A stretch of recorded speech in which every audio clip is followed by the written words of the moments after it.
apart from the competition. They don't sell the product, they sell the experience. Today's consumers expect innovative features and are constantly connected. That is why at Polar Bear Racing, we offer consumers a seamless, connected experience on and off the track. My name is Bryce, and I'm the Chief Marketing Officer at Polar Bear Racing. With me is my colleague, Thomas Rescue, the Chief Financial Officer. Today, we are looking for a $2 million investment for a 49% stake in our company. We have provided you with an agenda. Please feel free to refer to it, as well as our appendix and information package in front of you as we move along through our presentation. Our value proposition is a product that is both safe and reliable, and its ease of serviceability and low cost make it quite affordable at a $36,000 price point, with innovative features that allow our consumers to stay connected to both the product and their peers on and off the track. Environmentally conscious consumers today do not currently have many options when it comes to electric weekend racers, which often cost in excess of $100,000. We want to fill that gap. Our consumers are passionate about technology, they love to compete, and they're always connected. But these consumers, with their passion for racing and technology, they're still passionate about the environment, and that is why these consumers need an option that allows them to pursue this passion while staying true to their values. So today's consumers also respond well to consumer-driven marketing. For example, if we look at products like Apple Health or Fitbit, these products, their marketing is driven entirely by their consumer base, driven by consumers' need for competition, for sharing. And that is why the first part of our multi-touch marketing strategy is that of Racebook, our social application that allows like-minded consumers to share race stats, to even invite each other to compete, and with our product, integrate that with their vehicle. As for advertising, we will be advertising in popular magazines like Car and Driver, at local track days, and on social media. And for our vehicle, you'll have direct vehicle integration into our Racebook app. So, say you just had a great lap time today, you can actually just have your car auto-upload that into the Racebook app, and you can challenge your friends. In the future, this can lead to licensing opportunities by allowing other manufacturers of vehicles, once our social network app has become more developed, to actually integrate it directly into their vehicles and provide us with an additional revenue source. As for the technical side of our app strategy, we have a trackside app that actually allows your pit crew to in real time monitor your vehicle. As you can somewhat see on the screen in front of you, you can actually check different measures, so for example, battery voltage or speed or torque in real time, and say your pit crew notices any changes need to be made, they can actually make on-the-fly adjustments using the trackside control that you can see in front of you. Lastly, the driver's interface is a bit more of a simplistic view, as we don't want to distract the driver. However, it shows things like your speed, your battery charge, any warnings from the pit crew. Essentially what our trackside app does is it connects the driver, the car, and the pit crew.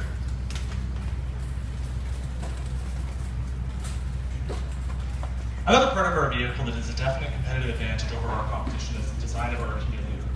Now, when we approach an accumulator is not a new concept. They've been around for a long time. They're integrated in a variety of different types of vehicles. But what we wanted to do was build upon some core design and engineering concepts that are more focused towards the consumer.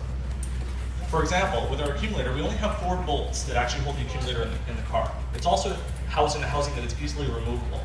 This allows a driver to have less downtime when he's actually at the track. So say, for example, if you want, you can purchase like 2 or 3 accumulators, have 2 charging at one time, and swap them out easily within 10 minutes.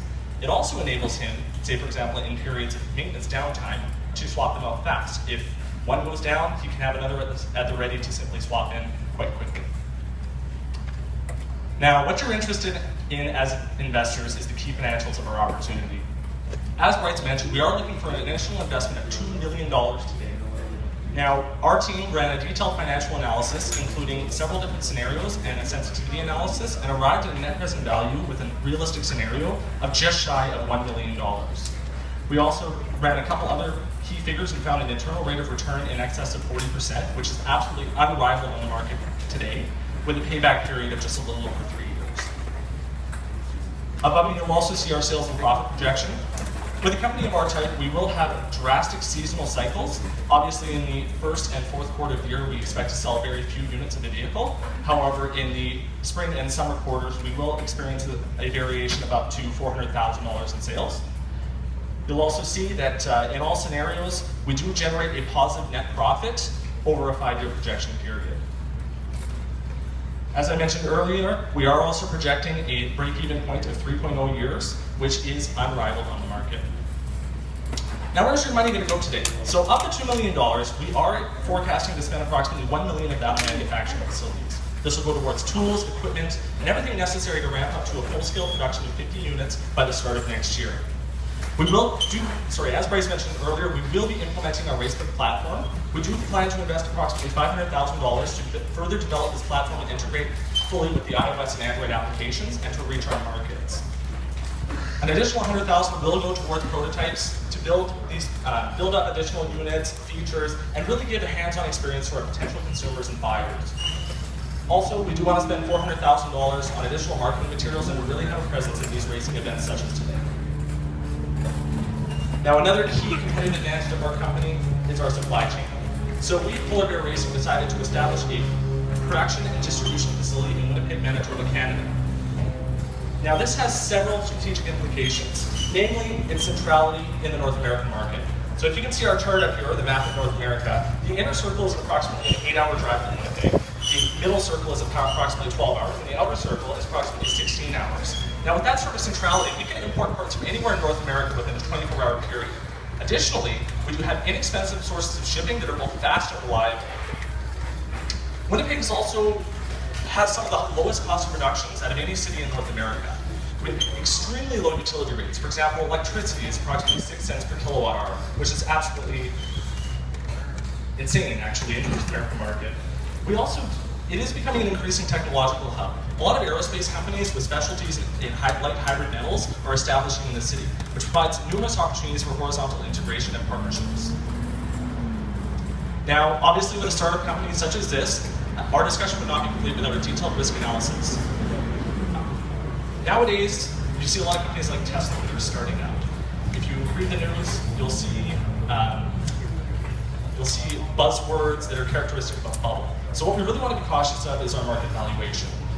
We've overcome this through conservatism and caution, and also in contingency planning. So knowing when we achieve, say, 2 years or 3 years down the line, knowing exactly what direction we need to go if things do not go as planned.